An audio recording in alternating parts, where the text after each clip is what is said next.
Riley Leonard, quarterback out of Duke. There comes one from left field. So I did the comp especially to get you fired up. So I won't get there yet. But I'm half kidding about this. Like the comp was closer than perhaps I'm letting on. But Riley Leonard is an interesting guy because we don't talk a lot about Duke football, especially after Daniel Jones left the program. He was the number 6 overall pick back in 2019. He didn't struggle necessarily, but he didn't exactly play like a top 6 pick his first 2 years. Brian Dable showed up, and everything seemed to come together. And this year will be probably another step in the right direction for Daniel Jones. Riley Leonard, 6'3.5", 211, so a little slighter frame, could add a few pounds.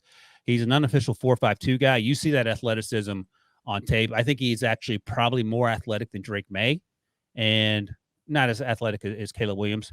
But I really enjoyed watching him. Now, he doesn't get through his reads like Drake May. He seems to lock on to guys, and sometimes he'll try to force balls into situations where maybe if he just checked it down or got to his next read, he'd be a little better off. But he does some things with the football that really get your attention. And the other thing is, and I'm sure you consider this, Rick, when you're playing at Duke, you're not throwing to Jamar Chase and Justin Jefferson. You're throwing to a bunch of guys that are going to be lawyers and finance guys in a few years. So you have to take that into consideration. And he's throwing these guys open. He throws with anticipation. He throws the ball well down the field. And as I like to say, he layers it really well to the second level in terms of getting it over the first level defenders in front of the cornerbacks. You see that all over the place. And that's what you get excited about. His footwork, again, is a mess, and that seems to be a recurring theme with a lot of these quarterbacks you talked about. Sometimes he can be late getting the ball out in terms of throwing with a little more anticipation. And sometimes you see wide receivers in the middle of the field. There's a first window and a second window. Sometimes he'll just wait a second to try to hit that second window when he could hit it through the first, maybe a little tighter window to try to squeeze it through. We'd like to see him get through his reads better. I talked about that. And sometimes, what else we got here? He will fall into the habit, and I saw this a lot on tape. He'll predetermine the throws because of the pre-snap read, especially he kept throwing this field side quick out. And, by the end of the game, the DB's just sort of sitting on it. He has a really good arm. He has a hose. And I'm going to be interested to see what you think about his arm when you watch him. And who knows, maybe we'll get to see Duke play in person. But I was surprised at how much fun it was to watch him. And I think, again, he's a guy. What is great on him? I have him as a top 32 guy. What are you laughing at? Nothing.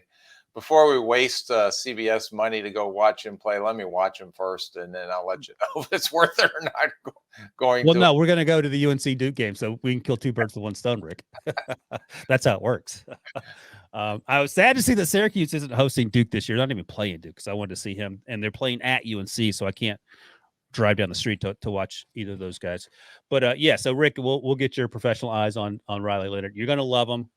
Trust me. I have a first round grade on him. I really liked him. He had some things he has to work on. Now, if the draft were today, I don't know if he actually goes in the first round, but I'm excited about him. I'm projecting him to have a good season. I think that'll get some people's attention. So that's a player that if you're not a college football fan, especially an ACC fan, maybe even a Duke fan, you probably don't know a lot about. So keep an eye on Riley Leonard as he goes through the season.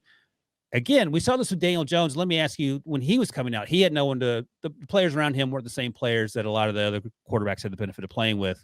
How did you suss that out, his ability, and how do you project that to the next level? Yeah, because of his size, because Daniel Jones did have a strong arm and good arm talent. And so you're trying to project and you're trying to see, because the ACC is good football. It's a Power 5. How he's performing against some of those defenses, especially the top defenses. And you recognize whether the guy is open or not, or the type of talent around him. But Daniel Jones, to me, raised the level of expectations for that team when he was there. It reminded me of when I went and watched Matt Ryan play. When Matt Ryan came out, I was at the Virginia Tech game, rainy. It was like a Thursday night game in Virginia Tech, which is a very tough place to play back when Virginia Tech was rolling. And tough to get to. And tough to get to in Blacksburg, Virginia. You fly into Roanoke, and then you go through the mountains to get down to the game. But it was Matt Ryan elevated Boston College, because without Matt Ryan, I don't know if they would have won many games, but because of Matt Ryan's ability, and he had no one to help him, very limited resources around him from a skill set standpoint. But that game, he kept battling back, kept making throws in the rain, and there was no question that Matt Ryan took that program to another level because of Matt Ryan, not the talent around him. Right. And that's funny you say that, because one of the knocks against Matt Ryan is that he threw a ton of interceptions at BC. Well, it's because he was the only show in town, basically throwing the football to himself. So sometimes you're going to take chances, and either your receiver isn't fast enough, didn't run the right route, whatever. And I think you'd rather see a quarterback take those risks as opposed to playing conservative and just checking the ball down on every single snap. But there was no question about Matt Ryan's leadership, watching him along the sideline that game, talking to the coaches, talking to the players. He went to each position group up and down during that game, talking to the offensive linemen, talking to the receivers, making the adjustments. It was incredible to see the maturity level of Matt Ryan at the collegiate. And that's funny you mentioned that, because those are things that you pay attention to that maybe fans or media folks don't, because I asked you about that at the Ohio State Pro Day when CJ Stroud was out there cheering on all his teammates, because he went last. So for the first hour and a half, he's just watching fat guys, run shuttle drills, and he's out there cheering them on. And I was like, does that matter? You go, yeah, you want to see him out there. You don't want him standing in the corner reading text. Right. Yeah. But you see it. I mean, that's an indication, but you truly have to see it at games. Right.